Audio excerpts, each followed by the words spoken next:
Olá, meu nome é Jennifer. Essa é a segunda parte do nosso arquivo. A minha colega Rogéria fez a primeira parte, né, que falou, a gente está fazendo trabalho sobre a importância de seguir os princípios fundamentais da administração pública.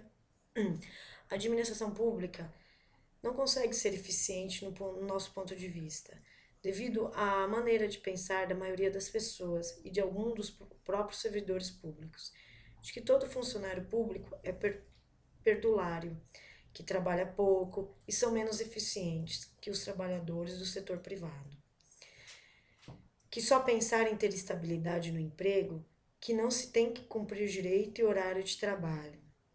Devido a esta visão de que no setor público é tudo assim mesmo, é que muitos funcionários públicos não se doam ao trabalho, não se dedicam àquilo, não fazem com dedicação e com eficiência o próprio trabalho. Não, que acham que não tem que mostrar serviço, porque não pode ser mandados embora mesmo. Porque tem um concurso, porque são parentes do vereador, são parentes do prefeito. E sem contar os chefes de setores que muitas vezes não têm capacidade para estar chefiando aquele determinado setor. Muitas vezes não tem um grau de experiência, não tem uma sabedoria a mais naquele ramo. Mas está ali devido a órgãos políticos, o nepotismo, né? E para que o princípio da eficiência seja efetivo e necessário, um comprometimento por parte da administração é de seus agentes, os servidores, que devem mostrar ali por que estão, né? Mostrar serviço, se dedicar cada vez mais, não só para poder achar porque trabalham na prefeitura ou trabalham municipalmente, né, estadualmente no governo, mas que estão ali porque mostram que muitas vezes aquilo pode ser um emprego bom, um emprego para ele si próprio, para poder ter o próprio valor, né? Agora a gente vai falar de outros princípios, sendo esses princípios infraconstitucionais, eles que constituem mandamentos do direito administrativo, que contemplam relevantes orientações, das quais se permite a otimização da atividade desempenhada pela administração pública, né?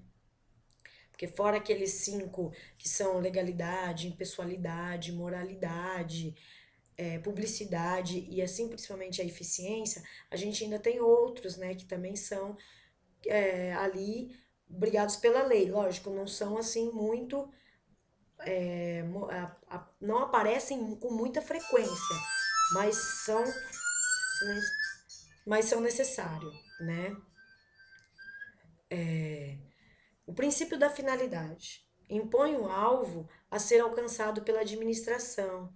É o atendimento ao interesse público e não se alcança o interesse público sem for perseguido o interesse particular. Assim, o administrador, ao manejar as competências postas a seu encargo, deve atuar com rigorosa obediência à finalidade de cada qual. Eu tô bem nervosa, tá? Nunca fiz um vídeo, então espero que vocês entendam. Aí, fora o princípio da finalidade, princípio da motivação. Impõe à administração pública o dever de indicar os pressupostos do fato e de direito que determinarem uma decisão tomada. A motivação, ela é aquela. Eu acho que entra muito, o princípio da motivação entra muito naquelas leis, naqueles planos que são feitos e muitas vezes não são aceitos. A motivação dele tem aquele conjunto de tomada de decisão, aquela ordem, se é adequado, se não é adequado. Então, sempre conta um pouco o princípio da motivação aí, né? Princípio da indisponibilidade. É o princípio, os bens, direitos, interesses e serviços públicos não se acham à livre disposição dos órgãos públicos ou do agente público. Mero gestor da coisa pública, a quem apenas cabe curá-los, é aprimorá-los para a finalidade pública a quem estão vinculados. O tendor dessa disponibilidade é o Estado. Por essa razão, a necessidade de lei para alienar bens outorgar a concessão de serviços públicos. Princípio da autotutela. A administração pública deve anular os seus próprios atos quando eivados de vício de legalidade, que seriam assim perfeitos, errados, né? Que não agradam a lei, que não são a favor da lei, e podem revogá-los por motivo de conveniência, de oportunidade, respeitados os direitos adquiridos. Lógico, todos nós temos os direitos, mas também temos deveres a cumprir, né? Então acho que entra aí o princípio da autotutela, né? Ela tem a lei dela, né? 9.784/99, artigo 53, né? Temos o princípio da ampla defesa e do contraditório, né? Que ela trata-se de exigência constitucional. Ela é prevista no artigo 5 do inciso LV. Aos litigantes em processo judicial ou administrativo e aos acusados, em geral, são assegurados o contraditório e a ampla defesa com os meios e recursos a ela inerentes. O contraditório, né, é a garantia que cada parte tem de se manifestar sobre todas as provas e alegações produzidas pela parte contrária, né, que acho que é usada mais dentro da área do direito, no jurídico, né? A ampla defesa é a garantia que a parte tem de usar todos os meios legais para provar a sua inocência ou para defender as suas alegações. Lógico, a gente está falando da área pública e da área privada, só que esse não é um princípio muito utilizado, mas muitas vezes acontece o caso de muitas pessoas serem acusadas e ter que partir à área jurídica, como mesmo sendo o público ou o privado, né? Tem o princípio da razoabilidade e a proporcionalidade, né? Por este princípio se determina a adequação entre os meios e fins, vedada a imposição de obrigações, restrições, sanções e medidas superior àquelas estritamente necessárias ao atendimento do interesse público. Lógico, a toda empresa, sendo ela pública ou privada, o interessante muitas vezes é a gente saber recepcionar o cliente, as pessoas que vêm a nós, os hospitais aos pacientes, né? Eu acho que não só na área pública como na área privada, esse atendimento é sempre necessário com boa qualidade, né? Isso parte muitas vezes, mesmo tendo aquelas leis, né, de não poder, não ter aquela, não desacatar a autoridade, não desacatar, são leis que vêm para você poder também atender com boa qualidade as pessoas a quem você recebe.